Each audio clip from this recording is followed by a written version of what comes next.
Hello and welcome to the second episode of Return to the Temple, a Lucha Underground retrospective podcast where I, Jacob, and my wonderful co-host Steve are going to be going through every single episode of Lucha Underground, and we're going to be talking about it, chopping it up, breaking it down. How are you today, Steve? I am great, and I am ready to return to the temple, as it were. We forgot to do a couple things last time on the first ever episode of Return to the Temple, a Lucha Underground retrospective podcast. And one of those things was No, actually, that's fake. huh? No, that's fake. I refuse to acknowledge that we forgot to do anything or We have made any mistakes ever we in our made lives. a handful of errors, I would say, but that's to be expected, considering that just like Matt Stryker noted, this is our maiden voyage into podcasting together. So, first thing we did wrong, not wrong, the first thing we could improve upon is actually remembering to tell you who we are. And so I will get started. My name is Jacob. I am a college student in Boston, Massachusetts, and I've been a wrestling fan for, I said 5 years. I realize now it's 6 years. So I've been a wrestling fan for 6 years since my sophomore year of high school. I'm a senior now in college, getting ready to graduate in the spring. And that's who I am. Steve, do you want to tell the people, the Lucha Legion, about yourself a little bit? My name is Steve. I'm from Maine, so we're both New Englanders. And I graduated with a college degree in television and film, which is why I'll go off on a tangent about nerdy production stuff every once in a while. And right now, I'm currently a part-time freelance video producer and a full-time working stiff. And you're And a I've very been a good wrestling video producer. fan. You're an extremely talented video producer. I've seen your videos and they're very, very good. Big fan. I have my moments, uh, but yeah, I've been a wrestling fan on and off since I was a little kid. But I think consistently the last 5 or 6 years, so about a similar time frame as you. That is, so does that mean that you kind of started watching? Did we start watching Lucha Underground at the same time? And then you've just been more consistent in your watching of it since then?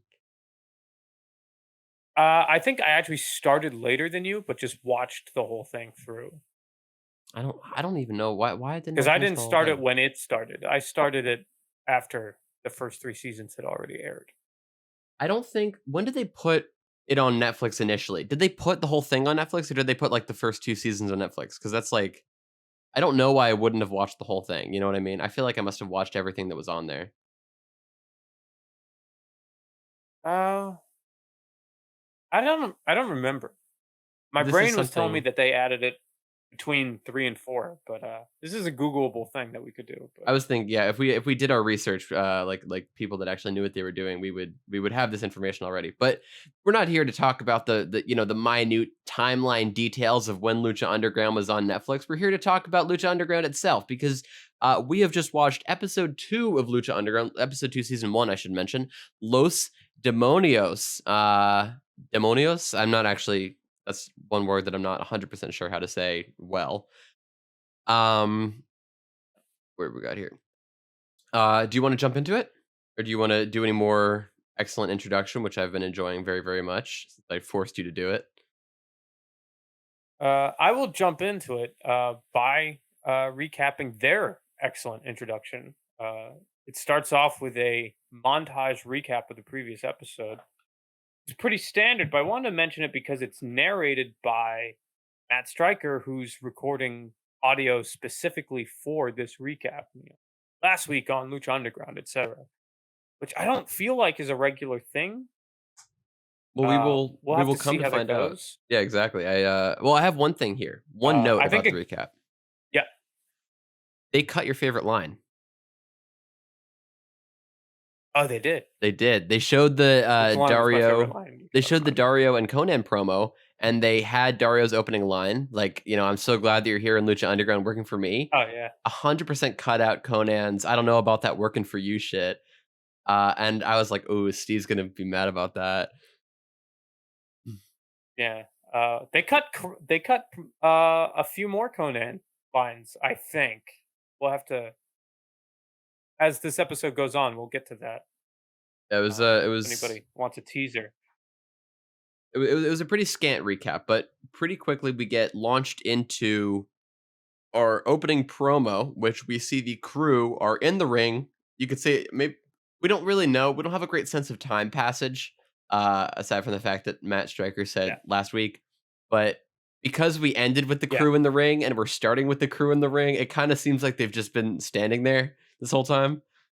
Uh, Yeah. It feels like they went back, changed the clothes, came back. I think we would have been. If they even did, I don't think. Oh no, they're wearing the same fits. Like everyone's wearing the same stuff. I Yeah. honestly think they would have I know benefited from. Mundo's wearing different pants. Yeah, Mundo's wearing different. I Have you noticed that seen? he's got the red pants as opposed to the silver Yeah. pants. Uh, but that's slight spoilers because Maybe they're reversible. do you want to? Oh, I didn't even think about that. Or maybe because the beatdown was so bloody, maybe he was he's soaked in his own Yeah. Johnny Mundo blood. I don't know. I was trying to think of a fun nickname for it, but that's Yeah. kind of He didn't. gruesome. He bladed, but it was like on the thigh. Yeah. Very confusing. It's one of his innovations. We talked about him being an innovator last time. That's thigh blading. Doesn't happen very often. Yeah. That sounds horrible, actually. I don't. Um. Yeah. It sounds So, like it's a bad time and a good way to bleed to death. well, we start out. We've got the crew in the ring, as we mentioned. Cortez Castro takes the mic, and I get the sense from this promo that he's not used to being in a tag team or being a part of a stable because he says there's only one name you need to remember, Cortez Castro, which just feels like very like indie-rific, like I'm trying to get my name out there, but I'm a solo guy, like kind of thing. Like it doesn't fit with the whole kind of like tight unit cohesion, especially between Cisco and Cortez Castro, of the crew's kind of brotherhood of evil situation. Yeah. Castro does seem a little bit like he sticks out a little bit like a thumb or possibly a narc. Bum, bum, bum. But you know, Just spoiled the whole fucking show, we'll dude. see how that Goddamn. goes. Don't worry about it. Wasn't a spoiler until you said it was. Anyway. Um, So but Cortez we get Castro, to and then yes, he Cortez passes. Castro comes out, and this is just a classic, uh, just a heel promo. Yeah. A lot of He passes the mic everybody to shut up. yeah. All This you is the kind of thing people. that they would have done at the end of the first episode if it was a bad show. This would have been the end of the first episode. But they Yeah. end the last episode on beatdown. They start this one with all the stuff that they got to get out of the way. It's then they it's a bring in little played Cisco. out, but I didn't mind it. Yeah. It just does a good job of establishing like, okay, boo these guys. Yeah. And I like the kind of like one thing that I've always enjoyed about Lucha Underground, or not just Lucha Underground, but Lucha Libre in general, is like the classic elements of how the baby faces and heels are portrayed. And I mean this in terms of, the good guys wearing the masks, they are the pinnacle of heroism, and the bad guys are just absolute scum and villainy. And I like the simplicity of it, and I Yeah. like how there still manages to be a lot of nuance within that simplicity. And I think this is just a very good, because remember, we haven't had a lot of very established babyface and heel dynamics yet. These guys are really need to put it out there. We're not just opportunists. Like we didn't just beat up Johnny Mundo that one time. We are full evil. Yeah. If last episode was here are the baby faces, I feel like this episode is very much here are the heels. Absolutely. Um, So Cortez but to move on, Castro, Mr. yeah. Cisco introduces himself. What does he say? And I keep mentioning Cisco because I just want to bring up what his name outside of Lucha Underground is. I don't know if you know this. What is it? It's Lil Cholo. That seems appropriate based on his ring attire.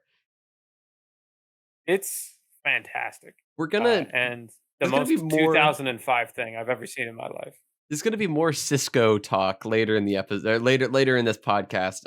As the people at home may notice, we're still talking over each other a little bit, but it's because we're still developing that podcast chemistry, just like any good tag team needs to kind of develop their tag team chemistry. And we're gonna be talking about that actually in our next match. But before that, Big Rick gets the mic. So Cortez Castro, he is his little shut up, you people.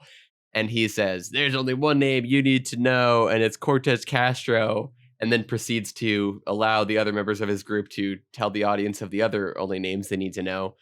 Mr. Cisco goes, "And they call me Cisco." Although he hasn't been called Mr. Cisco yet. He's just Cisco. Is his name not Mr. Cisco?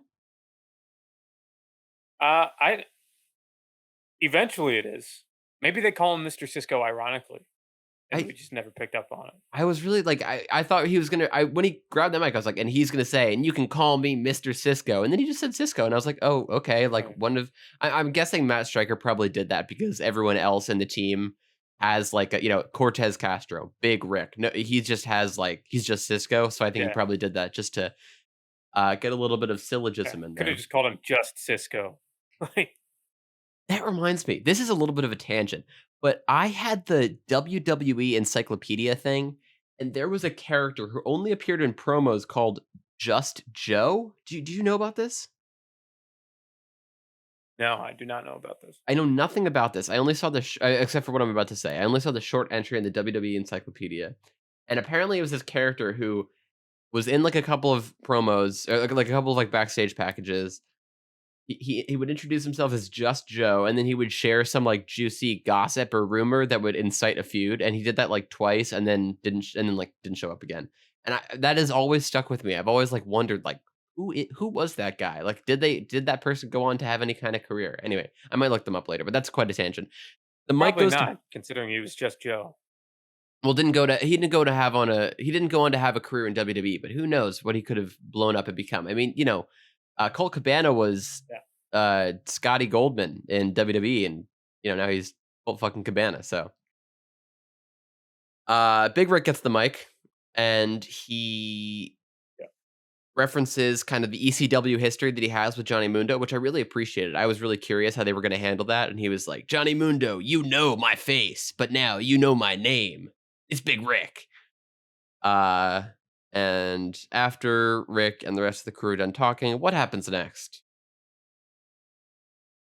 Uh, it's actually a slight misquote there on Big Rick, Oh, I'm and I bring sorry. this up not to be a tool, but because I really, really like this transition. Because he says, "You know my face, but now you know who I am," and then he says, "I'm Big Rick." Wow. But on So, that line, or I don't even think he says Big Rick before. I think he says he's Big Rick, and then he says, "Now you know who I am." oh, you're right. Because Yeah. when he says, "Now you know who I am," that's when Johnny hits the ring and starts taking on all three guys by himself. Because Which now we know who Johnny Mundo is, I've which always I love kinda that. so this kinda stuck out to me like a sore thumb coming back to it, like, he clears Yeah, out the crew single-handedly. They're, like, barely collecting yeah, themselves when Prince Puma comes in to back him up, and the 2 of them just, sorry, I should mention, Big Rick quickly scampers to the outside, leaving, Castro and Cisco to take on Johnny Mundo. Johnny Mundo holds them off, or not just holds them off, beats the crap out of them, and Prince Puma comes in to back him up, and they absolutely trash 2 members of the crew in this pre-match angle here. yeah. The crew are not portrayed as toe to toe competition for either of these guys. And I don't necessarily think they're meant to be entirely threatening on that kind of level. Like, it's meant to be more of like they're opportunists, I suppose.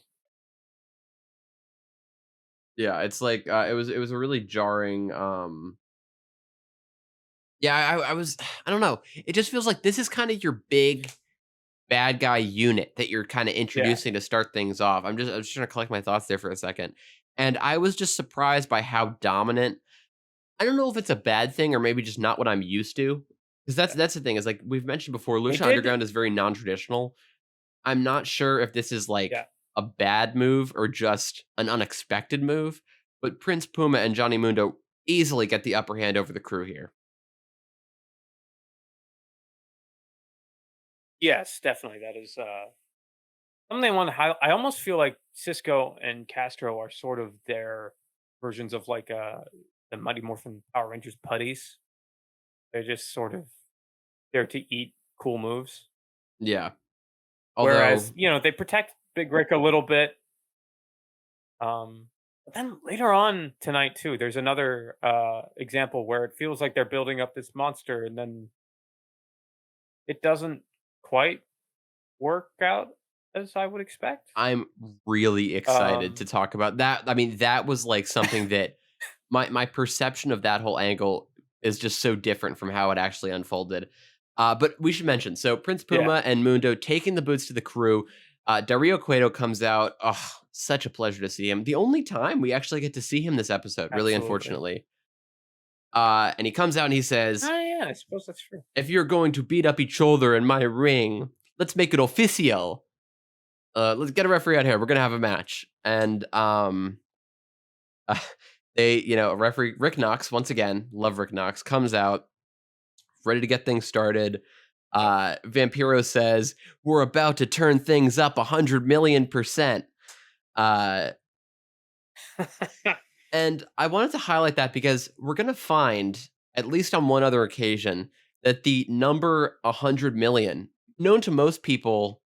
Oh no, 100 million. Yeah, the 100 million, which is a very big number, 1/10 of a billion. You'll find is a number that Vampiro is a big fan of. I remember distinctly he's Yeah. talking about a match that happens later between two people who I'm not going to talk about for spoiler's sake. And he says, "These guys have enough gasoline to go around the world 100 million times." And I don't know what it is. I guess that's just like his default big number, but I just found it very entertaining. So Puma or do you want to say anything about, the pre-match angle or kind of the way the match was set up itself before I run down the spots?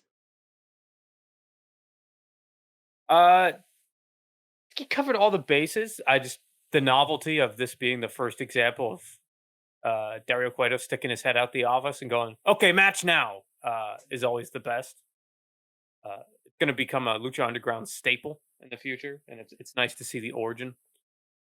Yeah, it's like I don't know. And I also just like love the uh,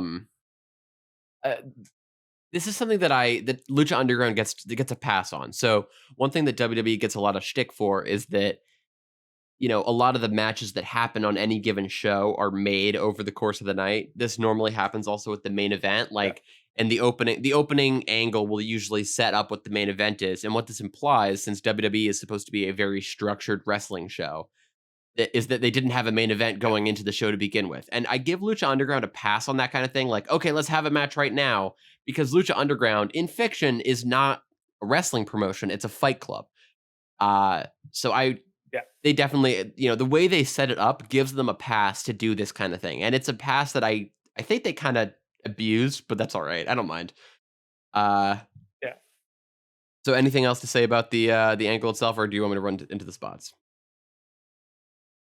No, just go forward with the spots. Spot master man, Thank you. man of spots. Spots incoming. So Puma and Castro Cortez start this match. The two more athletically gifted members of the team. Not obviously. I mean, in terms of the team of Puma and Johnny Mundo, that's not saying much. That's saying a lot considering how athletic Johnny Mundo is. But Puma with the slight edge over him in that regard, stepping into the ring against Cortez Castro. First big thing that happens is a double back handspring head scissors from Puma. I mean, that's so he bounces off the ropes, does a standing back handspring, and then does another back handspring, which actually ends up turning into the head scissors itself. Throws him across the ring. Vampiro just really ragging on Conan. I have to admit, this is something that is kind of it's I it I remembered it kind of going through my first time, but I really need Vampiro to stop talking about Conan and start talking about Prince Puma, because like the amount that he's ragging on Yeah, Conan while Prince Puma is doing this incredible wrestling in that ring is like, why are you talking about how Conan has an agenda? I get that Conan has an agenda, yeah. but like talk about that while there's a headlock going on, not while he's like bouncing around the ring at the speed of light. Uh, so after a little bit of exchange, it's all Puma. Castro not getting any offense in, or if there is, it's like not really anything to comment on. Puma makes the tag to Mundo. They hit a double enziguri to the back of Castro's head. Mundo does the old cock and ball stomp, just drops the foot right on the groin of Castro, but he recovers very quickly and makes the tag to Cisco. This is something that I want to actually commentary notes will go after the match itself. So then Johnny Mundo does this really We cool might have kind of taken like a note on the same bit of commentary. I think we did. Did it have to do with Matt Stryker and Mr. Cisco? Yes. Yeah, okay. We'll definitely be talking about that. That really bothered me on this watch. Vampiro kind of like I don't know what Vampiro did, but it feels like he like sucked all the good commentary ability out of Matt Stryker on this episode because I had a lot of problems with what Matt Stryker was saying, and I was pretty okay with everything Vampiro did. Anyway, Johnny Mundo hits this big parkour leg drop, kind of flips around. It's kind of like a spin. I would call it a spin-a-rooney leg drop, like spins around on the shoulders, drops the leg, and then hops out of the ring, and then slingshot elbow into the ring. Slingshot elbow drop, pardon me, not a slingshot elbow strike. Interesting note, they were not using all the commentary audio. There's a shot where we can clearly see Vampiro and Matt Stryker talking, and there is no audio coming through, which backs up your previous hypothesis that they're really picking and choosing the commentary they include, which boggles my mind because if the Vampiro commentary they were using in episode 1 was the good stuff, I would hate to listen to what landed on the cutting room floor. 6 minutes in. Would love to hear it. Oh, I mean, look, yeah, I would love to hear it. I want to hear total like incomprehensible Vampiro crap coming through my headphones. I would love that. But 6 minutes into the match, and the crew hits their first move. Johnny Mundo is going for a springboard move off of or it's kind of like a rebound something off I think it's going to be a rebound back elbow off the ropes. But Cortez pulls down the middle rope, so Johnny's feet go right through, so he's kind of sitting on the middle rope. And then he falls down, which allows Cisco to hit a big senton on him. And Castro gets another tag, just a ton of fish hooking Mundo's face, just thumbs and fingers digging into the eyes and nose. It's very gruesome. It's a very kind of eye-catching visual for especially anyone who hasn't seen that kind of thing before. And Matt Stryker goes on a really weird commentary thing that we'll talk about later about the whole the conquistador stuff. Do you remember that? Yes. Yeah, it's really weird. We'll talk more about that after the match. Yeah.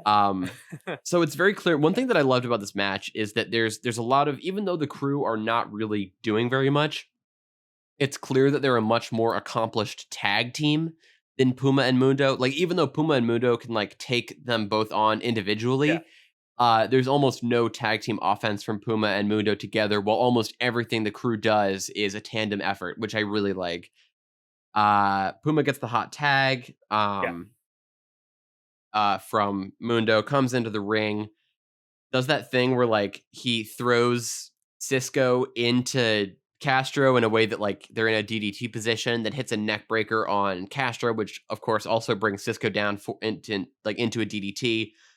Puma just defies gravity and then hits a shooting star press. One of my favorite spots. The tie-up DDT thing?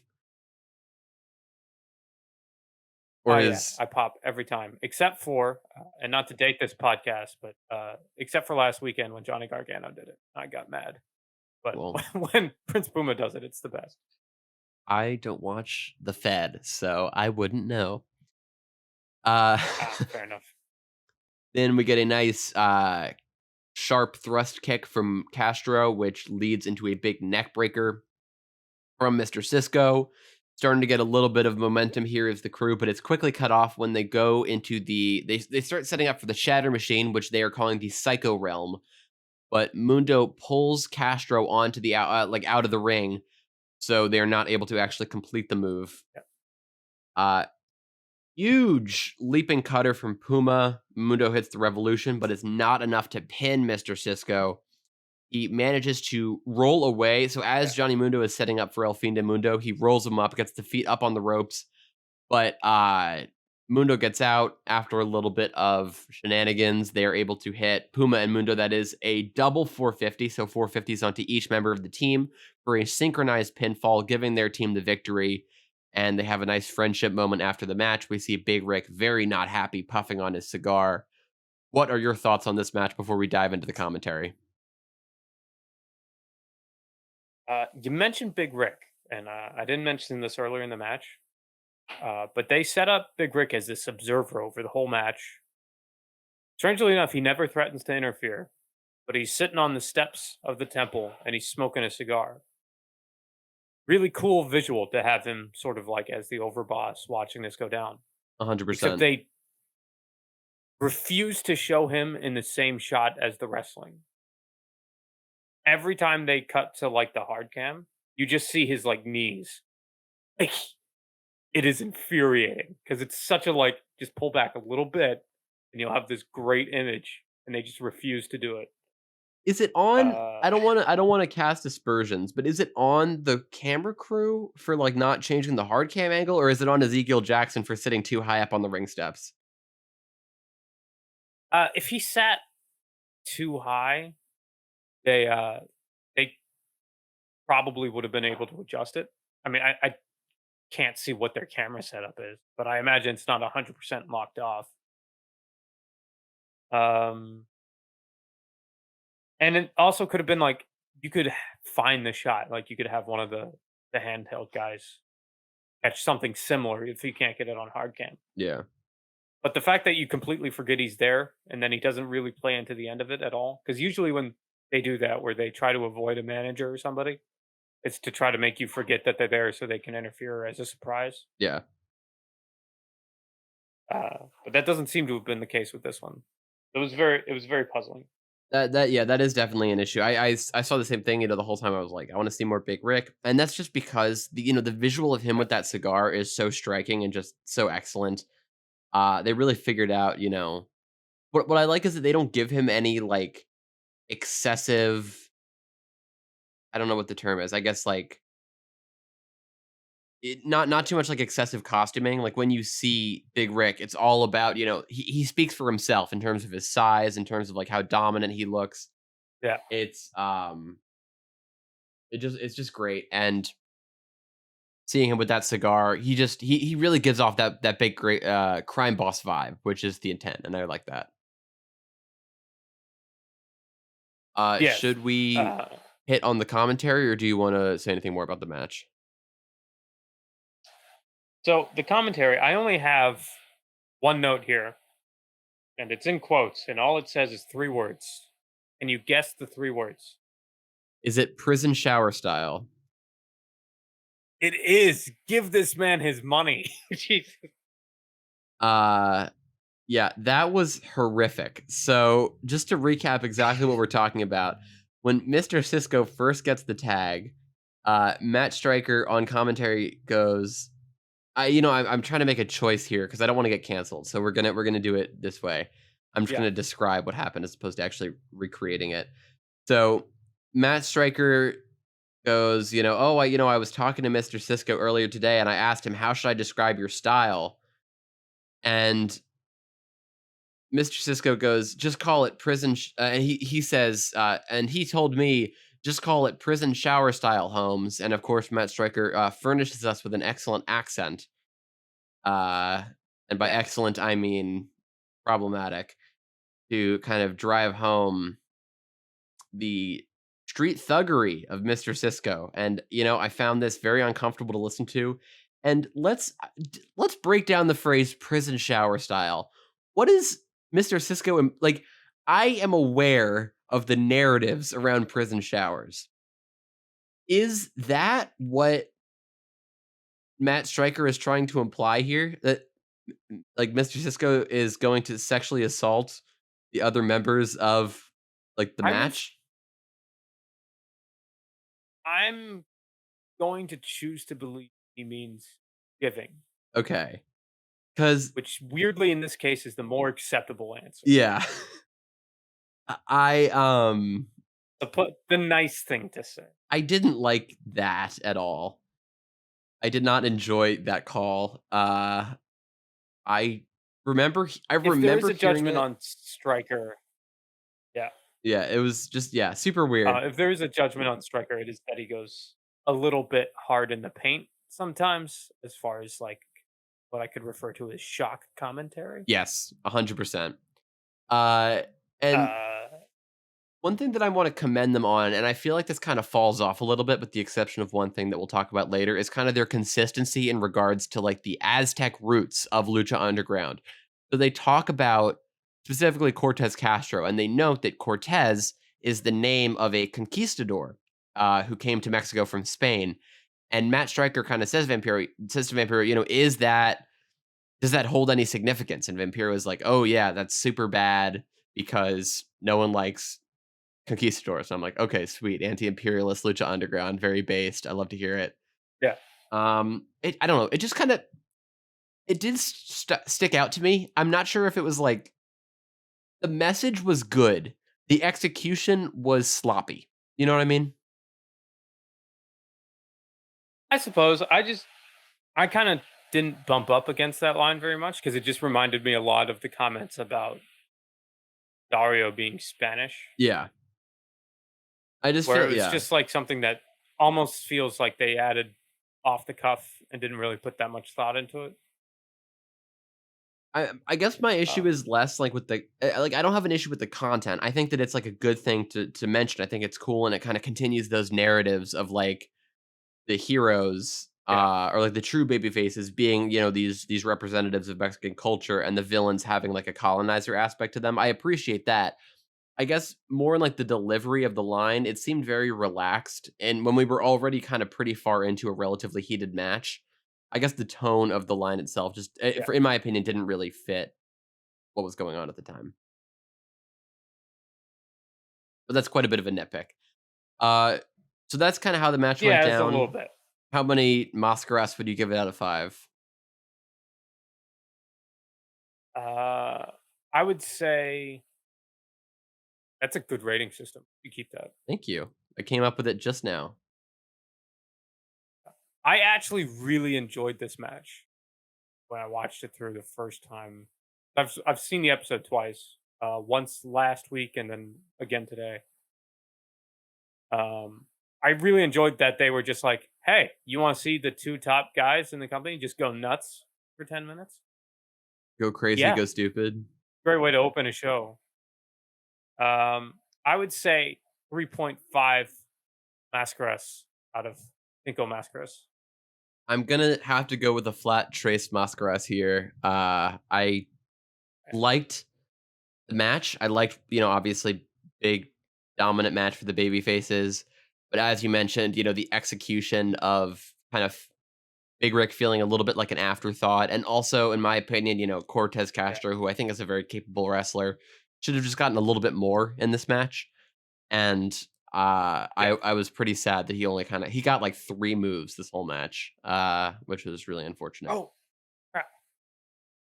Forgot to mention my other favorite spot in this match, which is where Johnny Mundo throws, I believe, Castro into the corner, and then without ducking or without looking, ducks, and Puma goes over his head to hit a single leg drop kick. Oh, that is sick. I didn't even write that down. Ah, Ah, it was so great. I'm And not um I'm not doing my and job. one of the better things about it, speaking of production, is it was sort of a punched in camera shot which compresses distance. So it looks like Puma is like 6 inches behind him when he ducks. Like it is the timing on it is so perfect. Does that yeah, I Ah, mean, the chef's kiss. I wouldn't doubt that, I mean, just how fluid and capable they are as wrestlers, I wouldn't doubt that they were, like, nose to nose when Yeah, they executed that move. It's so impressive. But speaking of yeah. production, we have a segment up next. Do you wanna take that? You wanna tell us what happened in this video package? Yes. So we open up in the locker room, and we have Puma, who is sort of wordlessly celebrating his victory because he still doesn't speak. And Conan's there with him, and he starts to talk to him about, not getting too excited.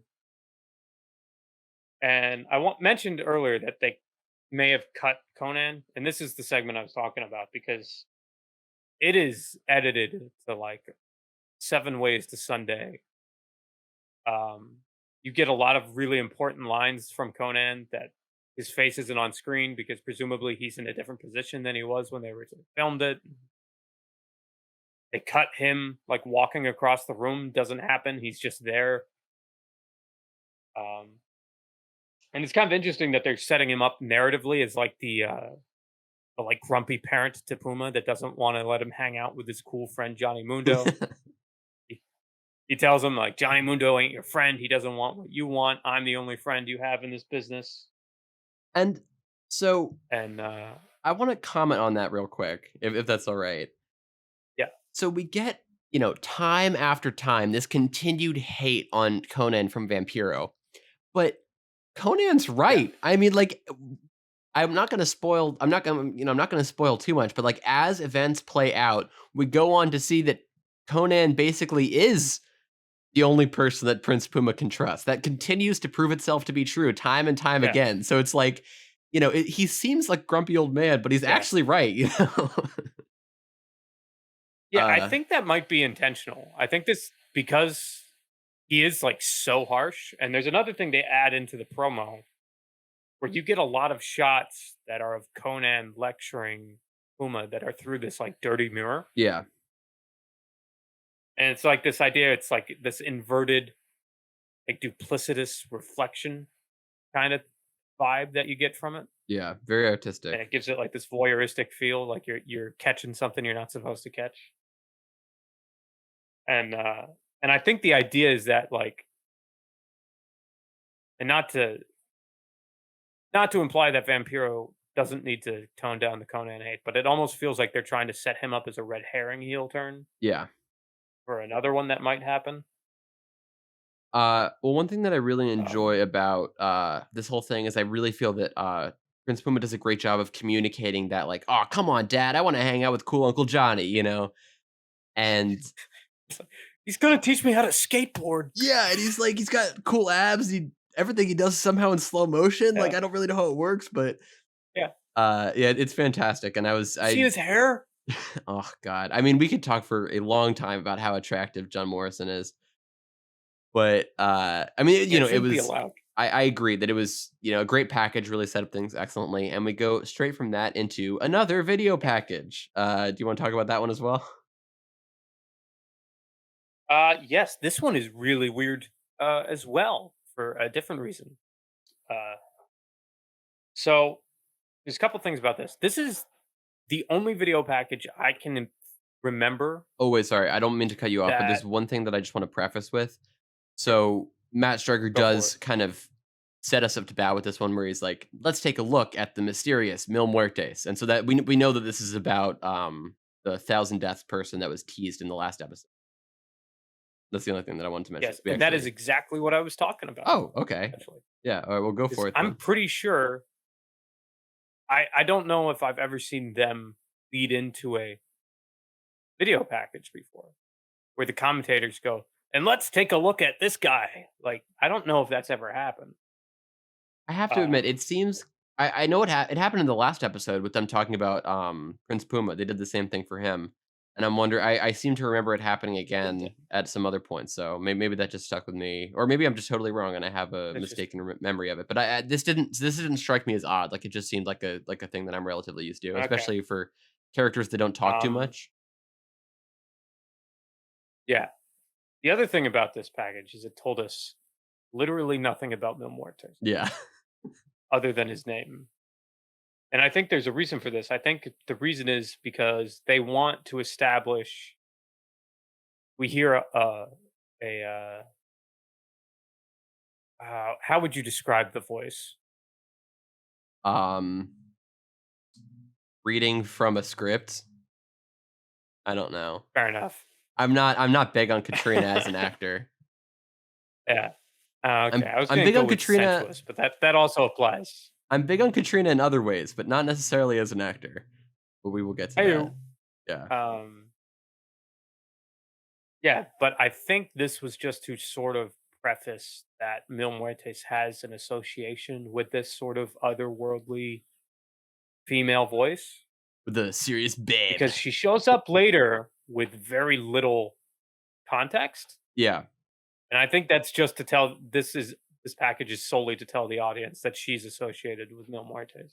If you string together all the Mil Muertes content we get in this episode, it forms Obviously not a complete picture because we do get more of his a more concrete explanation for his backstory later in the show.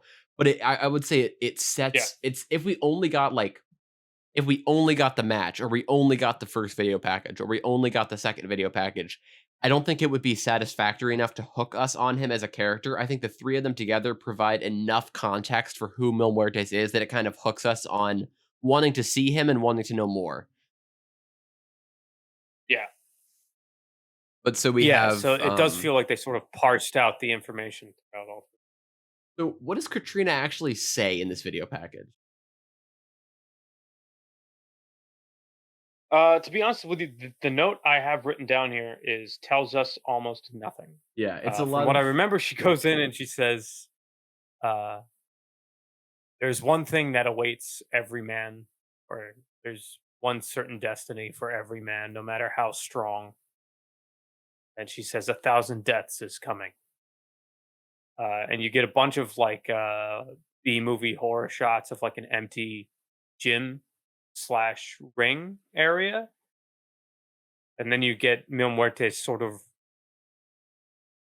jumping at the camera in this really like animalistic way that he just doesn't do that much. no. It's not very consistent with his Like he's much portrayal. more Undertaker than yeah, More Undertaker than which is Kane, would part you of why say? I think this might have been like a last minute. Yeah, I was gonna say more Undertaker than say like a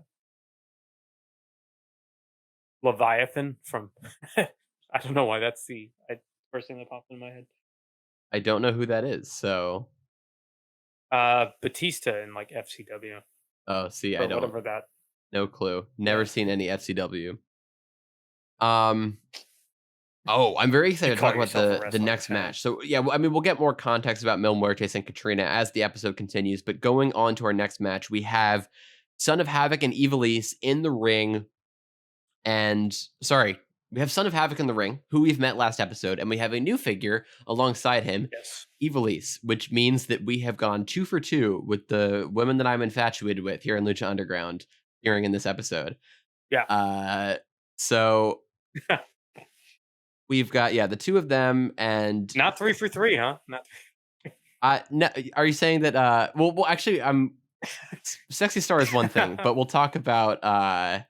Would that be your other call for attractive person in this episode? humorously, yes. Yeah, so I was actually going to For talk about ironic effect. why Evilise is like teetering on the edge of not liking her anymore. So because I was going to be like, we have two women here who are good wrestlers and bad people. I like Evilise a lot. I like her as a wrestler. I like her Yeah. as a character. I like her so much as a wrestler and a character that it enables me to turn a little bit of a blind eye to the scummy person that she is. And she's like a Yeah. toned down version of Sexy Star, is how I would describe Ivelisse in terms of her actual attitude to professional wrestling. She also likes to throw fits in the ring. She also likes to have tantrums, but they're not as violent as Sexy Star. It's mainly just her refusing to sell, which is fine. Like I like Kevin Nash, so Yeah. like I'm fine with someone Yeah, refusing to sell. that seems like a yeah, that's pretty like normal pro wrestling stuff. It's Ivelisse turns refusing to sell yeah. into an art. Do you know like when a child will give Yeah. someone the silent treatment? Yeah. That's kind of how Ivelisse approaches no selling. Like, do you remember her match with Thunder Rosa on Dynamite where she was not happy that she was not going over, brother dude? I remember hearing about it. I never actually saw the match. My lasting memory from that match is, Ivelisse just being very slow, kind of potatoing Thunder Rosa for most of that match. And she's taken over with a Yeah. snapmare. And this is after she's received like ostensibly a lot of offense already. She's taken over with the snapmare, Mhm. and her face is towards the camera, and she just has this bored expression on her face. Like she's not only is she not selling the offense, she's not selling that she's in a fight at all. And unsurprisingly, that was Ivelisse's last appearance on Nice. Dynamite. But we've got Son of Havoc and Ivelisse Yeah. up against Chavo Guerrero and teaming up with Sexy Star, obligatory fuck Sexy Star at the top of this. Anything you want to say to preface this match before we jump deep That on into a it? t-shirt.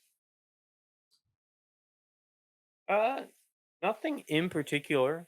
Most of what I had to say was basically what you covered with Ivelisse, is that she's a slightly less controversial figure, but still a controversial figure.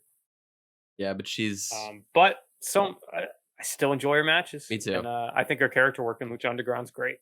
I So think it's better than it's great. a I think little it's bit of incredible. yeah, like, hey man, I still like Mad Max. What are you gonna do? Some Exactly. things, All some right. things you can't shake. So I'm gonna launch into this. Just quick overview of what happened in this match. Oh yeah, first thing that happens is Vampiro puts himself over Chavo. He's talking about how Chavo tapped out, and he's like, "I wouldn't have tapped out, brother." And I'm like, "Okay, Vampiro, Yeah, but you're not I in the just have a match." different attitude. Yeah, I Yeah. have that written down there too. Uh, Uh, Matt Striker, when Sexy Star is making her entrance, Matt Striker says, "In Lucha Underground, the men wrestle. No, in in other mixed tag matches and other man, promotions, the men wrestle the yeah, men, and the women lucha with the lucha." and Lucha Uh, the Lucha. And what he means to say, of course, is the women lucha with the women, but he does not do that. And once again, I'm kind of puzzled as to how this made it off the cutting room floor. They really put over that Yeah, Chavo is a mentor to Sexy Star. He met her in Mexico and he started teaching her. Chavo and Son of Havoc start off this match. Chavo kind of tells Sexy Star, "I'll take care of this." Matt Striker notes that Gory Guerrero gave birth to Chavo Senior, and Chavo Senior gave birth to Chavo. Uh, I think what you mean is that Chavo Senior fathered Chavo Junior, not gave birth to him. But I understand what you mean. Just maybe pick your words better, Matt Striker. Start off with a nice collar and elbow tie up. Chavo comes around the back, hits a nice snapmare, follows up with a headlock. Following on the theme of Chavo being extremely technically proficient in his matches, really, really liked his hold work and his groundwork in this match. Uh, Son of Havoc manages to shoot Chavo off the ropes, hits a standing flip, but gets caught with a big boot from Chavo. Chavo just in once again following in the theme of baby faces doing scummy things. We've got the big cock and ball stomp in the last match from Johnny Mundo. We've got Chavo yanking on Son of Havoc's big beard, and he gets in there like holy fucking shit. That looks like it hurts so much. He's yeah, got like his fingers fully like intertwined with all of Son of Havoc's beard, and he is just pulling in like different directions as well. Like I don't even know how. Like I feel yeah. like Son of Havoc just had to tank that. I don't think there was any way to work that. So that looked incredibly Yeah, as a man painful. with a beard, that's a tap moment right there. That looked fucking horrific. And then Chavo has this spot where he's like dusting off the beard hairs from his hand, and I'm like, ugh. Yeah, Uh, Chavo goes to bounce off the ropes, but he makes the mistake of going over to Son of Havoc's corner. So Ivelisse is able to check his back with a big kick. Son of Havoc leaps up and just nails him with a big knee. It's very trying to think of who it reminds me of. It's It's like a very I wanna say like Sami Zayn, Kevin Owens, like that kind. It's not like a sharp knee like Kenny Omega or Buddy Matthews. It's just kind of like I would call it a yeah. generic rising knee strike. Um, It's almost like they get the knee up and then they float over. yes, exactly that. I don't dislike it, but it's just stylistically, it's It's almost more distinct. like a one-legged cannonball. Yes, that is also a good way to put it. Tag is made to Ivelisse. She just stomps a fucking mud hole in Chavo Guerrero. Holy shit. Uh, And really funny line from Vampiro here on commentary. Uh, Matt Striker's talking about Son of Havoc. He's referring to him as Havoc to, like abbreviate his name. And Vampiro goes, technically, Matt, that's Yeah, Havoc's son, which I really enjoyed. yeah, Chavo Guerrero is able to get a hot tag to Sexy Star. She comes in and just nails trying to figure out what's going on here. Yeah, nails a super kick on Son of Havoc, but he's able to fire back, and we get a really good call here from Matt Striker where he goes, or sorry, pardon me, from Vampiro. Really great call from Vampiro, who was just on fire in this match. He goes, he dislocated her face, which I really liked. Ivelisse yeah. tags in, gets the big, tags are made, so Ivelisse is now in, and Chavo is also back in. Big super kick from Ivelisse to Chavo Guerrero. Or pardon me, sorry, no, this is still to Sexy Star. I'm sorry, I'm getting a little confused. Big super kick to Sexy Star. She makes the hot tag to Chavo. Ivelisse makes a tag to Son of Havoc, but Chavo's already in there, hits a big combo of strikes on Son of Havoc. Once again, the commentary team refuses to call a Meteora. Sexy Star hits a Meteora off the apron onto Ivelisse. Matt Striker goes, I could come up with names for that, but I don't want to, which is like, you don't have to come up with names for it. It already has a name. Vampiro also once again goes, I don't even know what to call that. Yeah. Finally, Chavo hits a big frog splash, lots of Eddie chants. He tags in Sexy Star to allow her to get the pinfall, and the match concludes. Your thoughts? Off of your description there, do you think they're making fun of Sexy Star? What do you mean? Which Like, part? I could almost see a situation where she said, like, she invented that spot, and they were like, "Yeah, I've never seen that before. What is that?" Well, she did the last time they did it was with Puma. The Puma was the one who hit the meteor in the last Oh, it episode. was, okay. I Yeah. thought it was Sexy Star in the last week. If they were Oh, man, there continually, goes my narrative. I mean, if they were continually burying her for that, I would have found that really funny. Although I think that in this situation, it's less of I don't know what to call that, and more they were making a joke that like Sexy Star's genitals were in Yeah. Ivelisse's face, and it's like Vampiro Yeah, is she much did better. land, yeah. Vampiro's much better at like actually giving the women agency than Matt Striker is, which is really surprising to me. Matt Striker is like, generally a better commentator, but I feel like Vampiro really does a good job of being like, gender doesn't matter in Lucha Underground, like these women are just as capable as the men. And Matt Striker's out here like, her pussy's on Ivelisse's face. That's hot, like, and I'm like, Jesus Christ, Whoa. dude. Like, and it's honestly, it's pretty scummy from him. But yeah. So what were your thoughts on like the action of this match? Specifically, the thing I really want to focus on is the dynamic between Chavo and Sexy Star. I think yeah, Chavo's just so good. That He's was all so I was thinking good. for most of the match. It's like, man, why am I not a bigger Chavo fan? I gotta get me a poncho.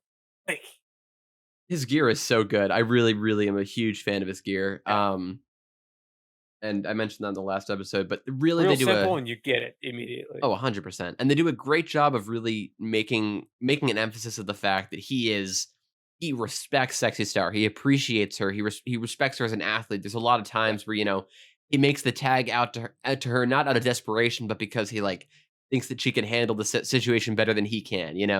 And he lets her he wants her yeah, to get the pinfall on Son of Havoc because Son of Havoc beat her last time. It's really like Chavo Guerrero in this match it is kind the of, goodest good guy. yeah, absolutely. The finish actually kind of bumped up on me a little bit. I didn't like that so much, purely because Chavo hits the frog splash, and then he makes the tag, but Havoc gets up immediately. Yeah. Yeah, and like he gets rolled up afterwards, but it's a little weird that he gets up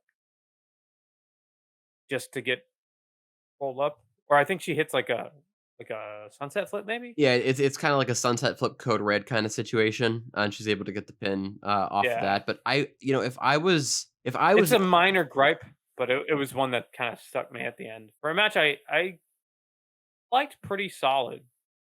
Uh, it just was sort of like an off kilter ending for me. yeah, I don't know. The thing that really like confused me is like you're already in the friendly corner. Why not have Sexy Star just go up to the top and hit another top rope move to finish him? Just have that combo of top rope moves. That way, Son of Havoc can still sell for the frog Yeah, splash. It's like this feels like a pretty easy like thing to do. I don't know that I felt the same way about that. So this is our first look at Ivelisse in action. How do you feel about her in this match?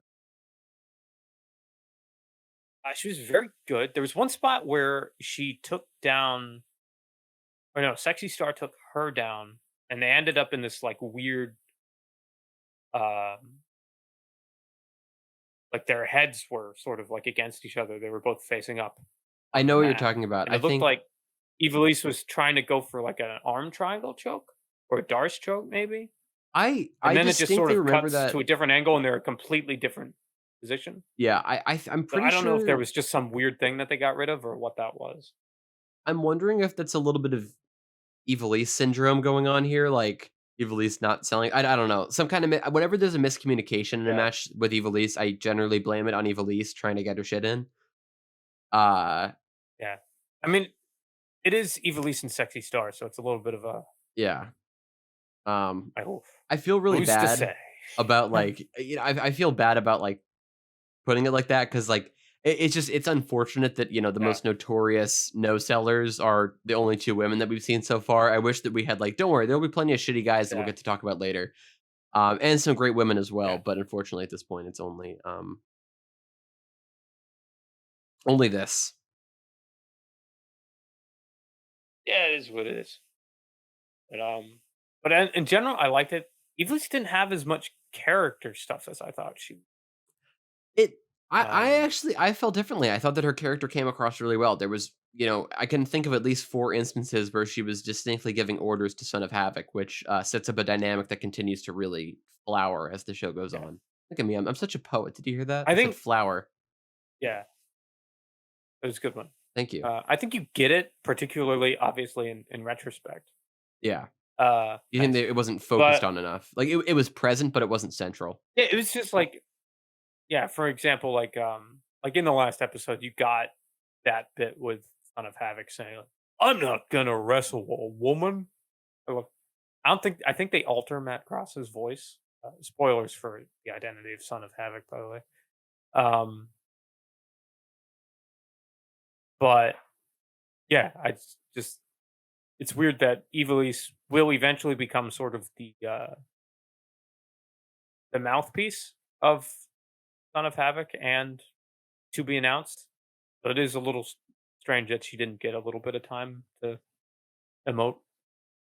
I think the thing that really did it in is that they never talked about it on commentary. I think that it was present enough in the Hmm. match, but like this is where commentary is needed. Like I can remember all these different Yeah, instances of her distinctly ordering around Son of Havoc. All you needed was a line from Matt Striker being like, "Oh, it's clear that Ivelisse is the brains of this operation," or something like that. Um, yeah, and yeah. that They would were have, very focused on the Chavo yeah. Sexy Star story. And I Yeah, cannot wait to continue talking about the Chavo and Sexy Star story later in the night. So overall, I yeah, really enjoyed this match. I think aside from that one little hiccup that you mentioned with I'm pretty sure it was Ivelisse and Chavo actually, in that spot where yeah, the head scissors wasn't applied.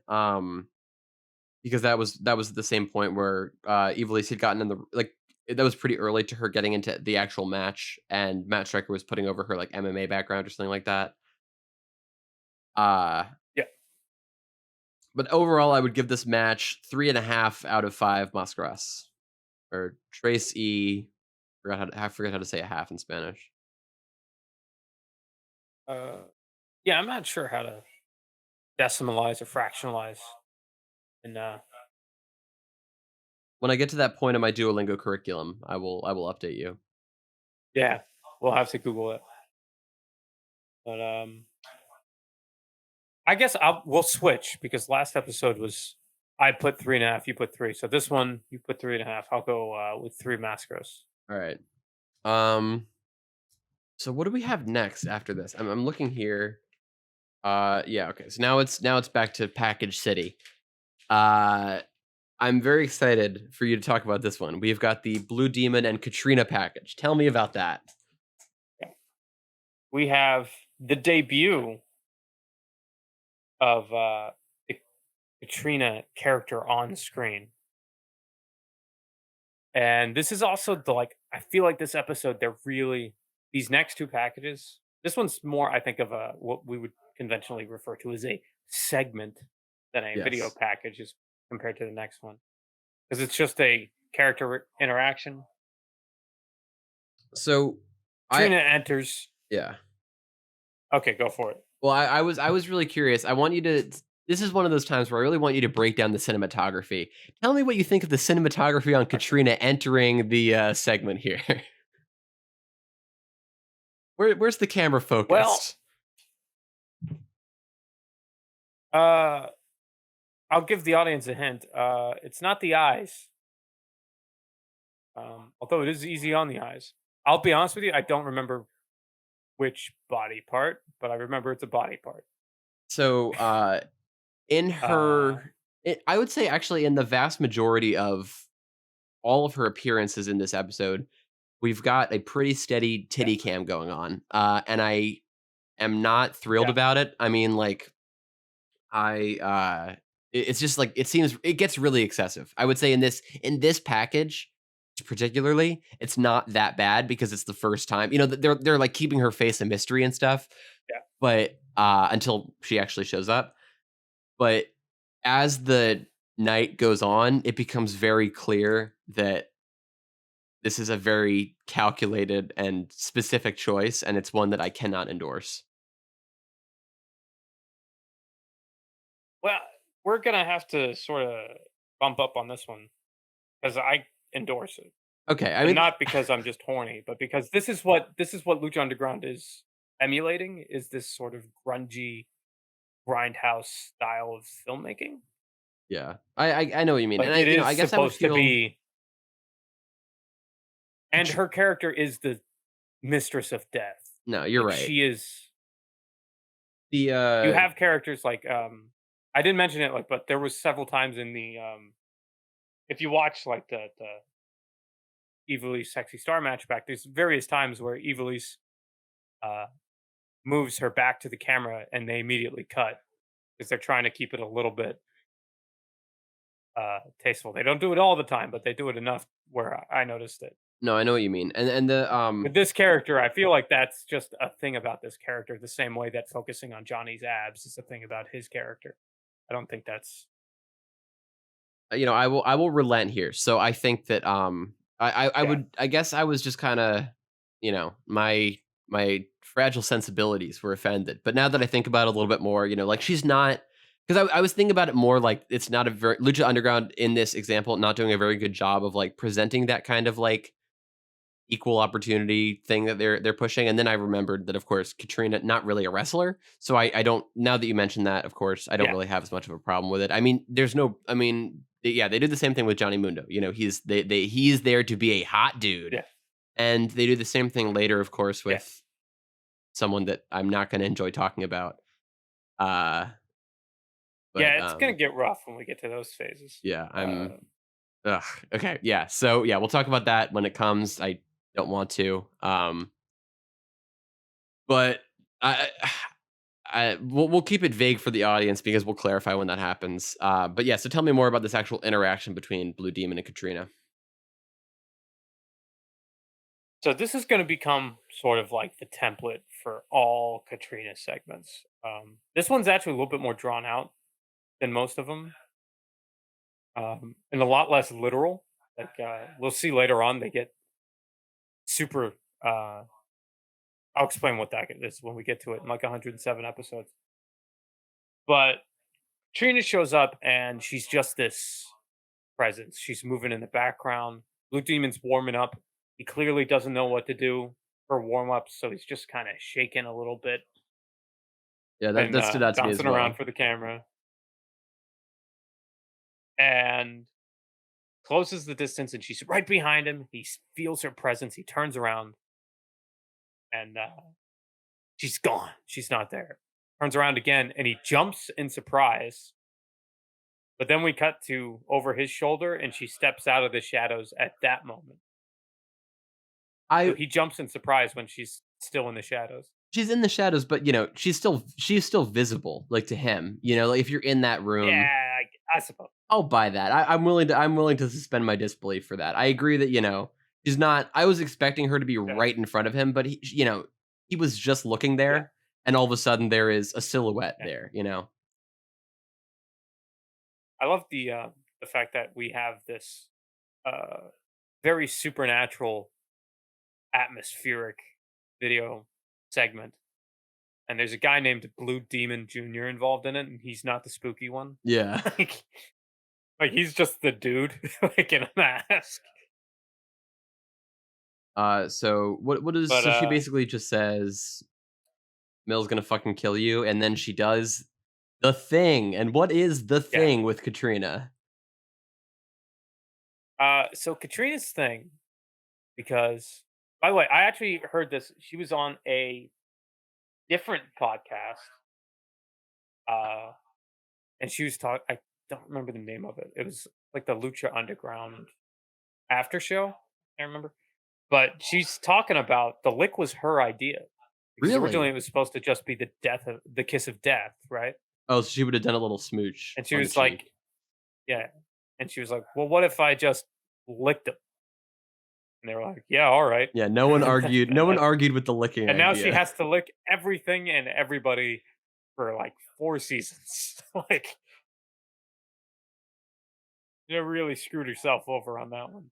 Unless she just likes licking strangers' masks all the time. I got to give her Terrible credit. example. I think that it like if I did not realize that it was her idea, but props to her. I mean, I think she understood the purpose of her character.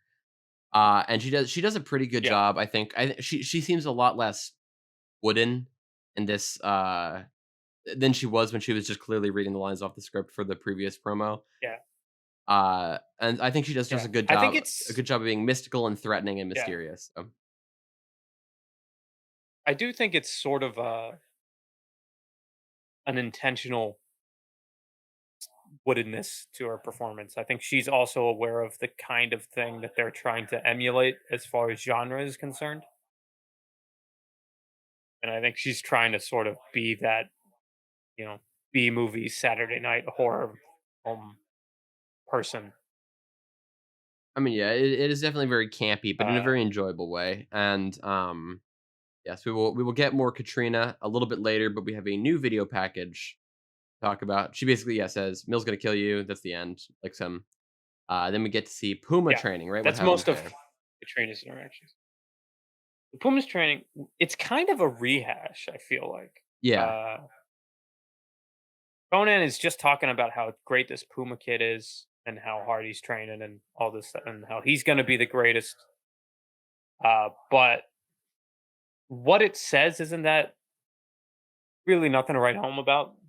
Literally, my only note on this package is, "Yup, it's good," because I think this is so far the best produced package. The shots are the best. The timing is the best. Uma feels like a prime, like blue chip athlete. Like he feels like the guy that is like maybe not today, but 3 years from now, he's gonna be the biggest thing in the world. And I really appreciate that is like a consistent thing that they really nail with Prince Puma is this idea that like he's just right on the heels of all the legends, and they're trying desperately to keep him from ascending. yeah. But And they do a great job with this package, and it's just a little bit more, establishing Prince Puma as really the main character at this point of Lucha Underground, which is fine. yeah, Obviously works out great. But we move on then to our main event, which is Blue Demon versus Mil Muertes. Blue Demon doesn't get an entrance; he's already in the ring, which I found very interesting. nope. Mil Muertes He makes does his get entrance way. music though. Yes, he does when he's getting his introduction. Mil Muertes makes his way down to the ring, accompanied by Katrina.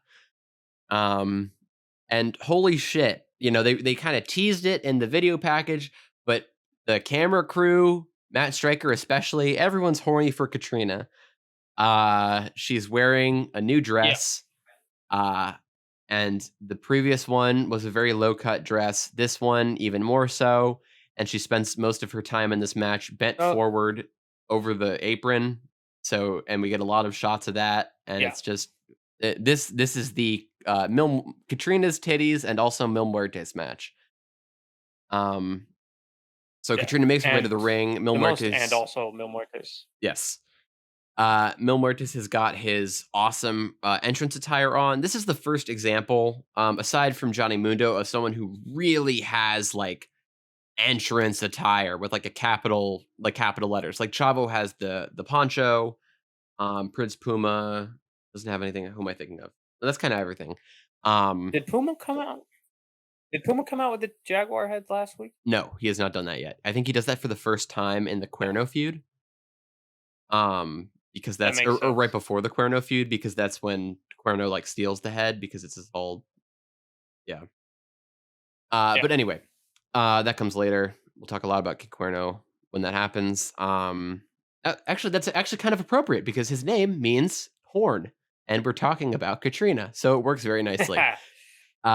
So we've got so Milmore just comes down, and as I mentioned, he's got the entrance gear. He's got all this, very like Hollywood Aztec gear. It's like very dressed up and ceremonial, very almost campy, but in a very satisfying way.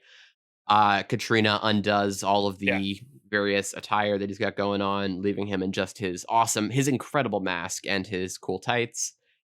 The match is about to start, but Mil Yep. Muertes sneak attacks him, stomps a mud hole in Blue Demon. He brawls with Blue Demon to the outside, then brings him back in, but Blue Demon able to hit a big arm drag and hits a picture perfect drop kick, just flat back. It's nothing special, but it's executed perfectly.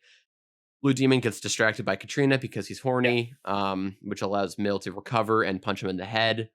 Katrina then kicks Blue Demon in the head with her stiletto, which looked very unpleasant. Mill hits a big star jammer in the corner, but Blue Demon is able to recover and get the 10 punches in another corner. Mil Muertes fires back and hits a big spear, then hits the flatliner for the win. What's your thoughts on this match? Oh, Starjammer, I I should thought this say, match was other people might know it as a backstabber, but on this podcast, it will be referred to as a Starjammer because that is the real name. yeah. Hilariously, I didn't even question it. I was just like, yes, that is that move. Uh, we will eventually see a CWK, but that's not till season 2, I think. Um, yeah, this match was weird.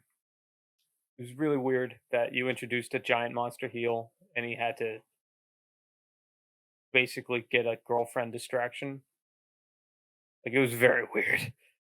I think that this is But well I've always seen like Mil Muertes is like it's Mil Muertes and Katrina, and we get the dynamic established a little bit later, like just kind of like Ivelisse and Son of Havoc. Katrina is really the leader yeah, here. So like Katrina has directed Mil Muertes to do these things. He's the muscle, but she's the one pulling the strings. That changes, I think, a little bit yes, later, but for now, the status quo is very much set. It's yes. like when Paul It's just Bearer. it seems weird that you spent 2 weeks building a monster for him to have a mildly competitive match where he didn't win 100% clean I think that was a little bit of Blue against. Demon kinda, Blue Demon pulling Dario Cueto over the side saying, "Hey, it doesn't work for me, brother. Gotta get my shit in, dude." Um, It doesn't work for me, hermano. yeah, that's kinda it strikes me as a little bit of, Blue Demon being like, "Hey, I didn't get a great Yeah. showing against Chavo. I don't wanna go completely under in this match." But I think it still works Yeah. relatively well. I Um, agree though that, they've spent so much time like, everything on this show has been about 2 everything has on this show has been building towards Prince Puma or Mil Muertes, and now that Mil Muertes has actually showed yeah. up, it's been a little bit lackluster. Yeah. I did mention have here on the notes that the commentary is aware that Katrina and Blue Demon Jr. had an interaction backstage. Yeah, that's I don't interesting. remember exactly what they say, but we'll see later on in the series that when something happens backstage, they don't see it.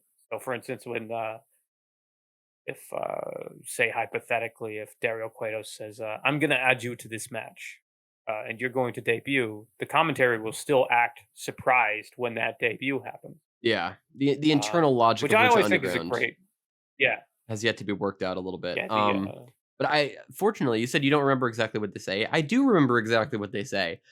Matt Stryker, when Blue uh, Demon is getting distracted by Katrina, says, "We saw earlier Katrina give Blue Demon the kiss of death or the lick of death." He says, and yeah, I actually just had an invasive memory of things that Vampiro says about Katrina later in Lucha Underground, which I'm not excited to talk about. But anyway, everyone is yeah, let's talk about the post match. Unless you want to, we should probably give this score our rating out of 5 mascaras. um, it's real tough because I didn't. I'm gonna give this a 2.5 Mascaras out of 5 Mascaras.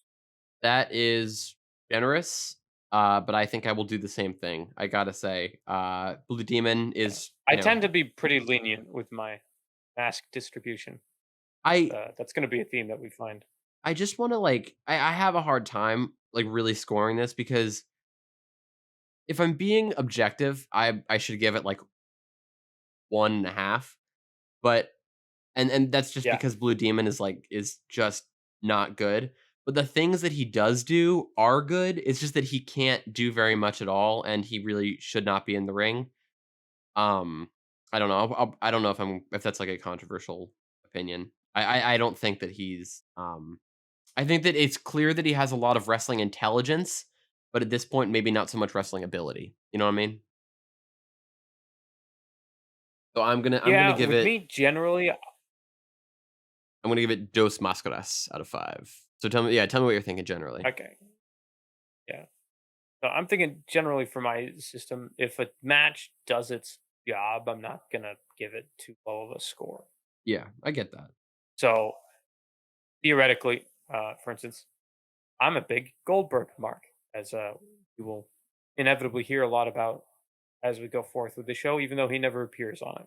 Spoiler. How awesome would that be though? Goldberg on Um, fucking Lucha Underground? Hell yeah, brother. oh God, he'd be so great. He should have been Brian Cage's manager. Spoilers. That would have been really weird. But like Goldberg comes out, spears a guy, hits a jackhammer. 5 out of 5 stars. Does exactly what it needs to. It was fun. It was brief. Got out of there.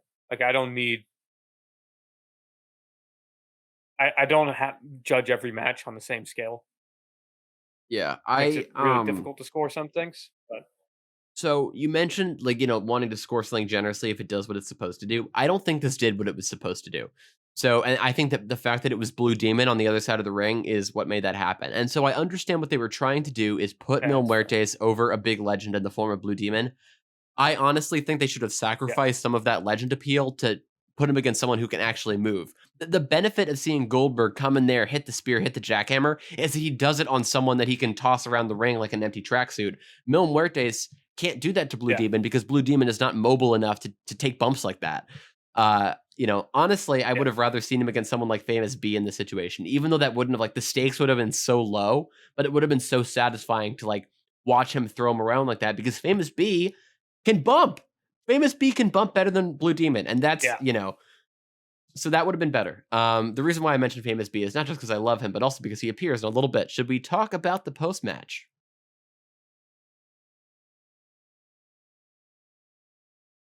Absolutely. Is he in the post match? He is in the post match. I saw him and I got very excited. Because as we will find out when Oh, he actually starts getting featured on camera, I am a big Famous B mark. So I mean, afterwards, who is? he's the 555. Wait, is that it? 444? I forget. It's something, get fame, the hotline. Yeah, Anyway, uh, yeah. It's not 555 because it's a real area code. yeah. Um, but We'll, anyway, we'll look it up later. post match segment. So Mil Muertes gets on Yeah, top of Blue Demon, starts raining down the punches, but Chavo Guerrero comes out with a chair. Mil Muertes flees. Chavo stands tall, helping Blue Demon get to his feet. Blue Demon claps Chavo on the shoulder in appreciation, then gets ready to take the fight to Mil Muertes, but bang! Chavo slams him in the back with the chair, takes him down, and just starts wailing on him. Chavo is just beating down this lucha legend in the form of Blue Demon Jr. Famous B and or I should meant two jobbers who we will come to know as Famous B and Bale, respectively, which I was really interested to see those two specifically show up, considering how like different their on-screen roles become as they become like actually established. Like I don't think we see a lot of Bale after this until he actually becomes a featured performer.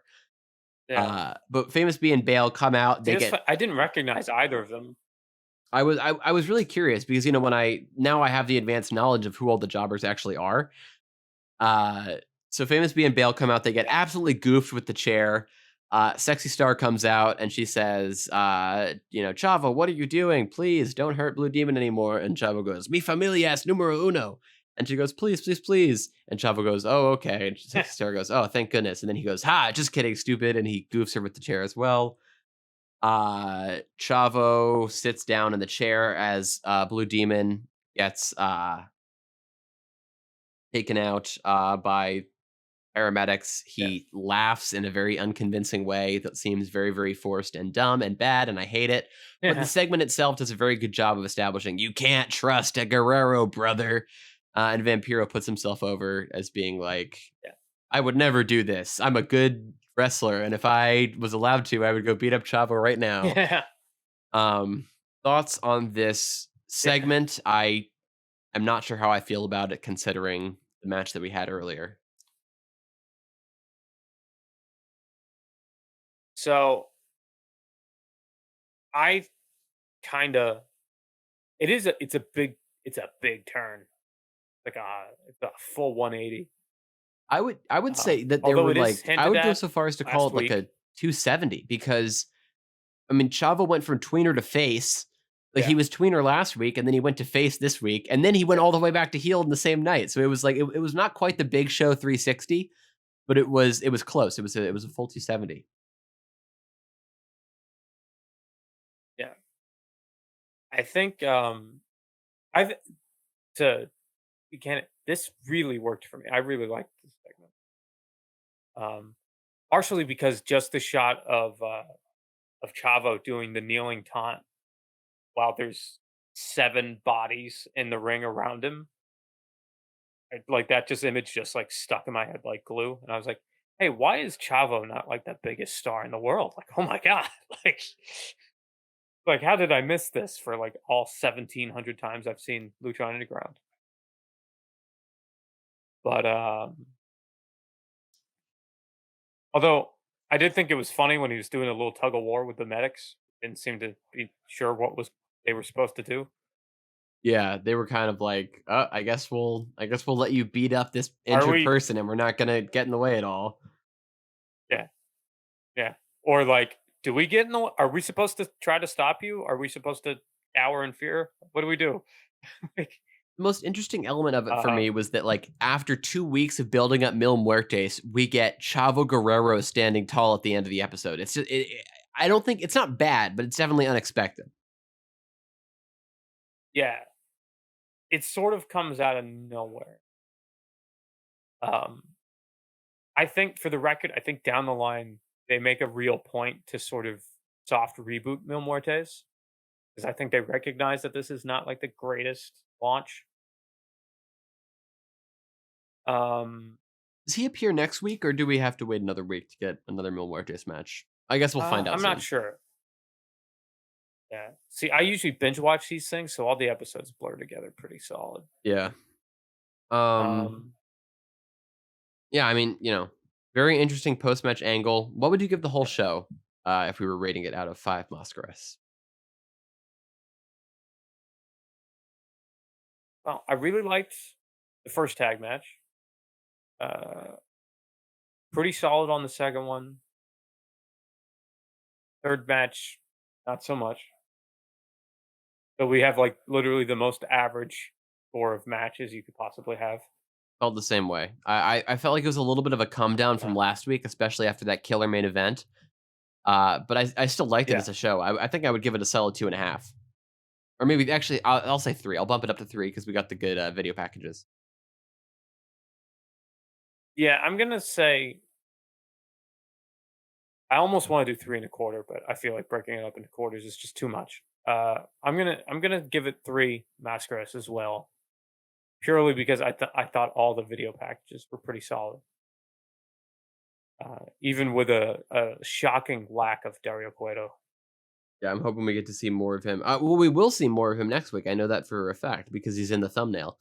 But that Absolutely. was, so a lot of fun watching this episode. We definitely spent a lot of time chopping it up, and we will do so very soon for the next episode.